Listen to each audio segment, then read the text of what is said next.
Winter releases her grip upon the heart of Dixie, and life returns to the mighty oaks and pines of the Southland. Once again, the highways, byways, and back roads of Alabama bathe in the warmth of the sun.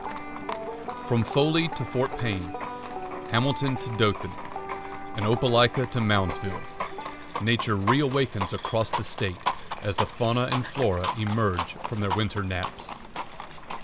And every March for the last 43 years, wagon trains such as this one take to the roads and travel for days. For this community of friends and relatives, it is an annual ritual that forges bonds never broken and memories never lost.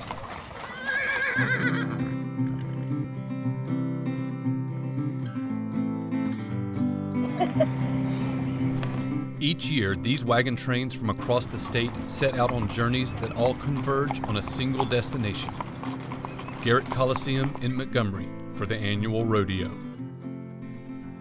In the past, as many as a dozen wagon trains have participated, and this year there are 4. And every one of them has been formed around 3 common traits: love for their fellow riders, love for their horses, and love for the Alabama outdoors.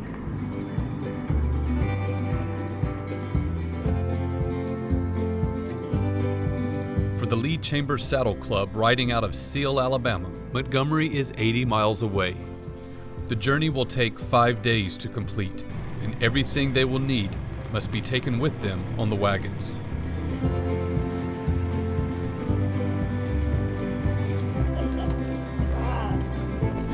How did this phenomenon of converging wagon trains begin? What compels these riders to undertake the adventure every year? What is the reward? Join us as we discover the answers on Wagon Trains Over Alabama.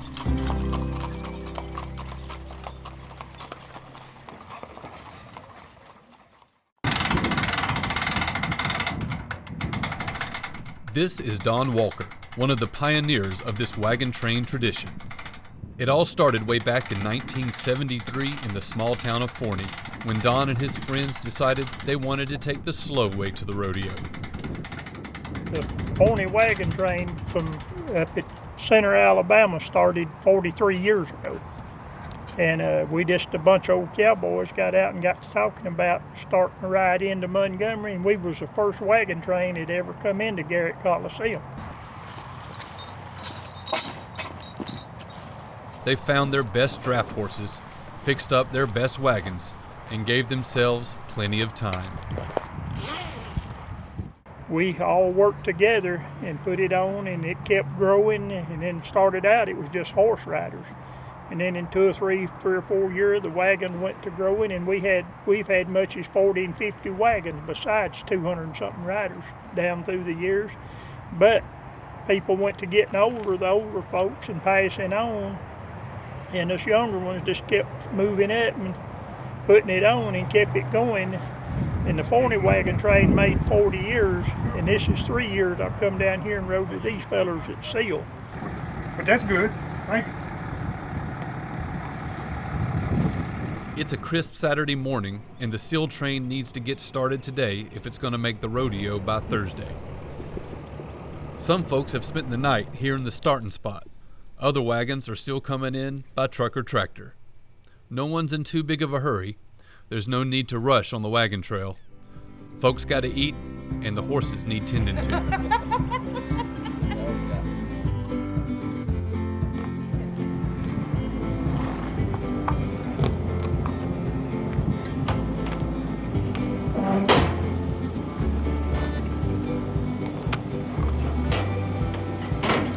It takes at least 3 months of training to prepare the horses for an extended trip like this one. In the wild, horses can easily cover 20 miles a day, but for the domesticated horses, it takes 3 months to attain the correct fitness level.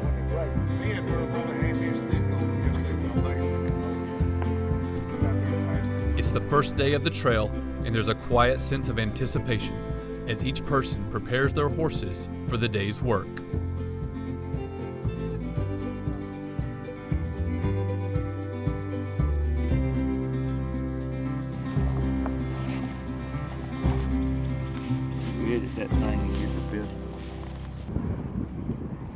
clean my trailer out so I could shower and everything in there during the week.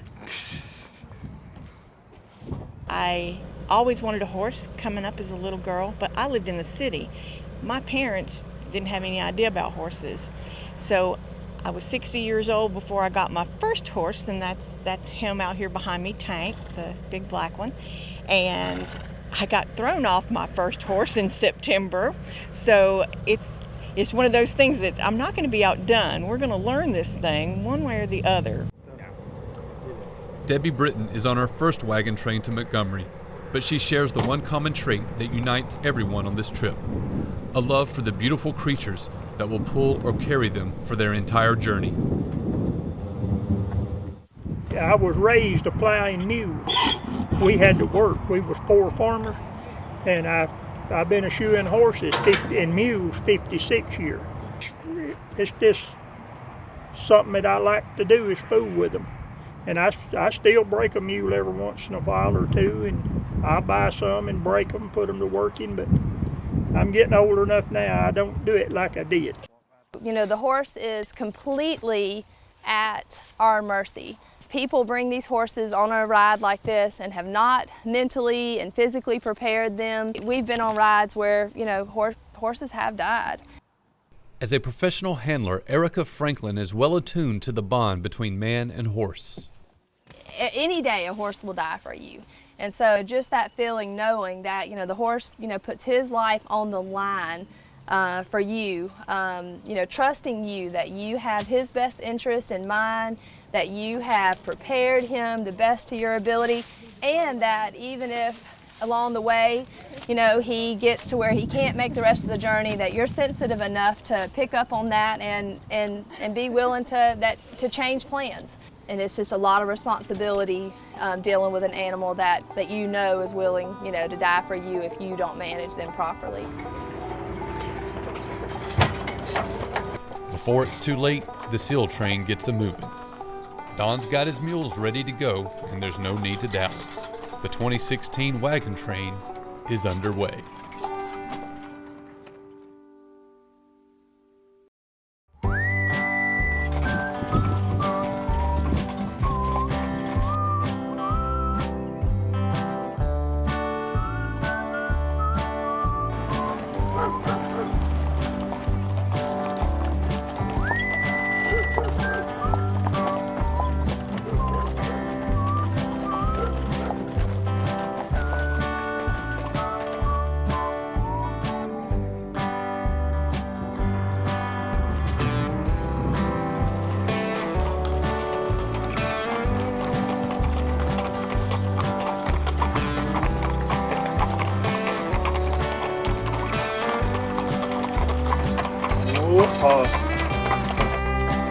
The clip-clop of horseshoes on pavement and the jangling of bridles and wagons provide a steady rhythm for the riders. It's the comforting heartbeat of the trail that lets each of them know all is right with the world, or at least Alabama. 2 days into the ride, and this fellowship of kindred spirits has settled into the journey with contentment. Watch them, watch them, watch them. May I see you? Whoa, whoa, whoa.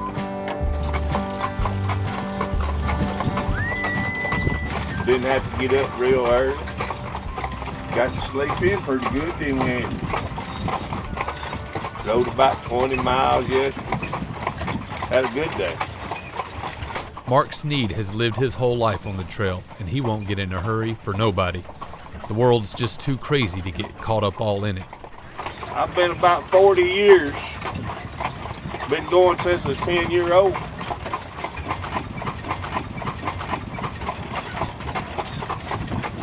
I just like driving my mules. Enjoy the people. Driving my mules. It's a common theme among the riders, a love for the company, man and beast alike. The wagon train to Montgomery is an annual opportunity to slow life down a bit and enjoy the simpler things. This is Tara Bryan. She's on her first trip, but she already knows she'll be back for more. It's just a wonderful adventure. You get out of the house, you get away from the TV, you get away from all your stress, and it's just, and like Ricky said, you know, you get to hang with people and hang with horses that do the same thing that you do, and that's care for horses. You know, that trait's probably almost gone, you know, in people nowadays. They want to drive cars and four-wheelers and get on a horse. Get out in the sun. Get some fresh air. Get off the games. Unplug.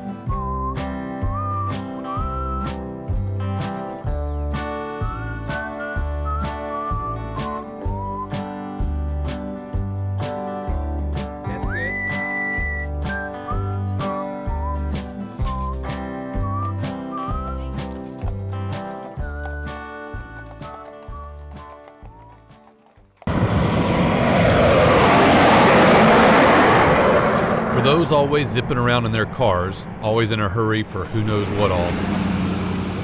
It's too easy to miss the serene beauty and southern charm the state highways and small towns offer every day. For them, the idea of plodding along staring at a horse's rear end for days can seem torturous. But that doesn't seem to faze Mr. Sneed. It's kind of tough. I mean, you gotta like it to do it.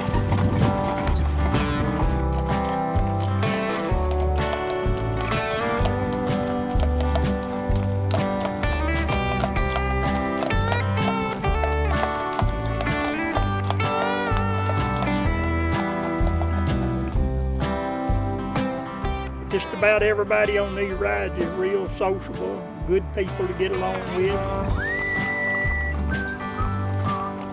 I love messing with horses. It's a great. You have to experience it one time and you'll be back if you can get a chance.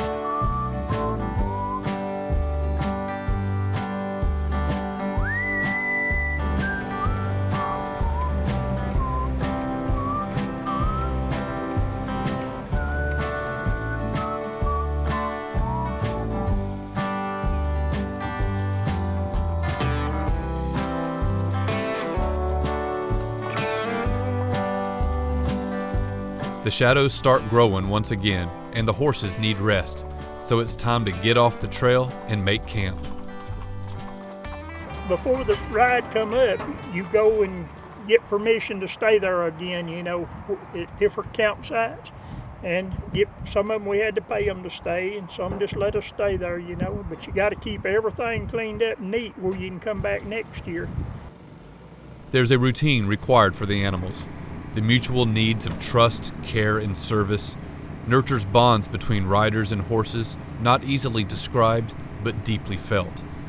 If you want them to take care of you, you got to take care of them. Once they come in from the ride, that's when the night routine starts. You're going to get them unharnessed, get them cleaned up really well. They'll usually have a good bit of sweat from the day. Leaving dried sweat on horses can cause infections and sores and make the horses uncomfortable. So, you know, get our horses cleaned up for the next day. With the horses and mules taken care of, it's time for the nightly highlight. I shut the Forney wagon train down. I just come down here and went to riding with them because they're a good bunch of people. Main thing is they cook taters and cook for you every night. That's an important thing out here. We have a little cowboy grill over there, and everybody grills out and bring your own food. It's a great fellowship time. The evening is spent in pleasant conversation and shared laughs over life on the road. But it ain't long before it's time to hit the sack. Tomorrow's coming, and the trail is calling.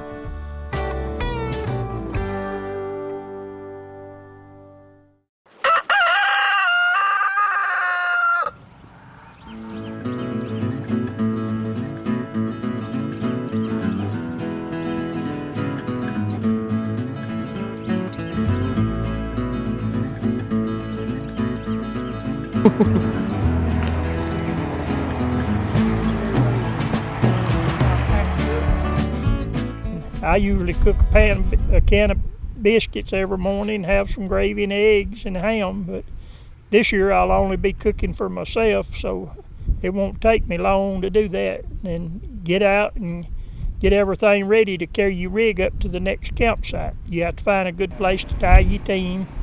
You go on up to the next campsite and you just repeat the same thing every day till you get to Montgomery. The morning routine consists of brushing and feeding the horses, cooking up that can of biscuits and hitching the wagons. Just a few more miles to the end of the trail. Time to pull out one more time.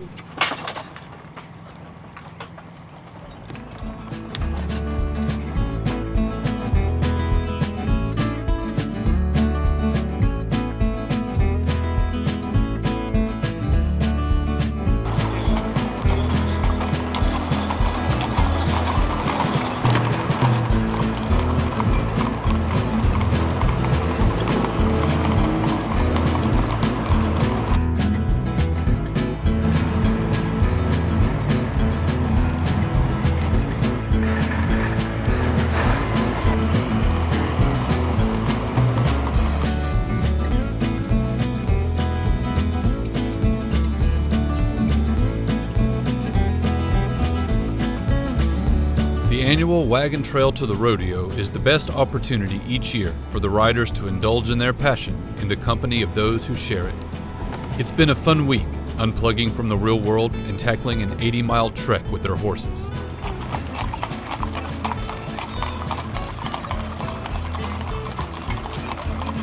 But today is Thursday. They'll be making their way into Montgomery today, and with that knowledge comes mixed emotion. While there is the satisfaction of achieving their destination, there is a tinge of disappointment that the journey won't last forever. Soon these friends will return to their jobs and the horses to their pastures, and there is a growing sense of wanting to keep the real world at bay for as long as they can. No one objects when the decision is made to rest a spell.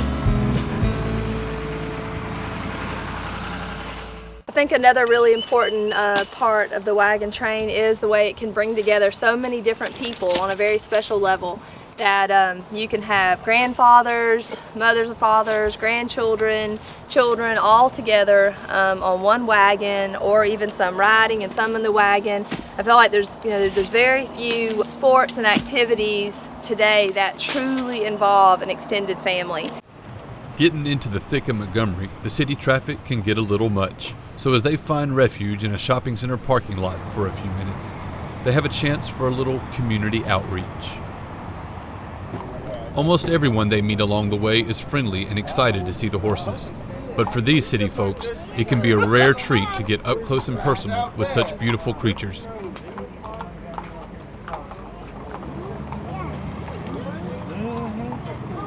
The riders enjoy the chance to share the joy the horses bring to their own lives. You guys are tired.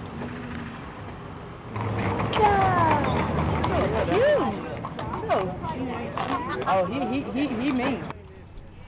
But there is a rodeo to get to, and they can't just spend the whole day on the side of the road.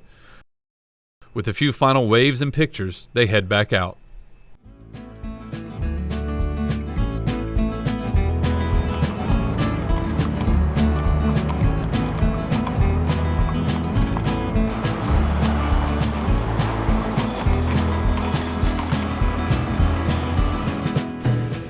Yeah, it's fun all out around, just enjoyment riding. Get around all the horses together. We always stick together and try to keep the cars off each other coming through here. It gets a little crazy sometimes.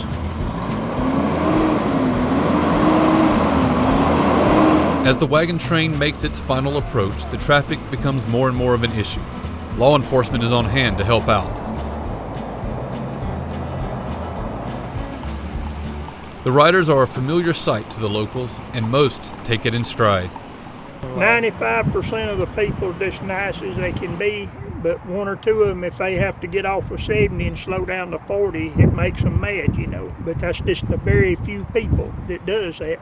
Most people slow down and wave and enjoy seeing the animals and the covered wagons and stuff that they don't never get to see no other time. This merry band of riders left out of Seale 5 days ago, and now they can feel the end fast approaching. It's been a good trip, no accidents and very few issues of any kind. Friendships have been forged and good times shared. At last, in the distance they see it, Garrett Coliseum. After 5 days on the trail, they have arrived. There's no big to do about it, just a quiet sense of satisfaction. The horses are let loose, free to join those from the other trains. Looking out at the crowded field serves as a reminder that other riders have undertaken the same trip from their own hometowns. But this wagon trail has reached its end, and Don Walker and Mark Sneed and all the others from the Seale ride busied themselves securing the horses and wagons and preparing to say goodbye. That is an original. That's from 70 years ago, that wagon is. Kind of like this trip. It was kind of easy trip. Kind of easy. You see, this was never about reaching the destination. It was all about the journey. Sure, a few will actually stick around and watch the rodeo, but most just want to get back out. I'm going to Tennessee next, week after next. On another wagon train, do it again. It's a way of life lost to most of us in this day and age, but these riders are more than happy to keep the tradition alive. See y'all later. Thanks for joining us for this look at wagon trains over Alabama.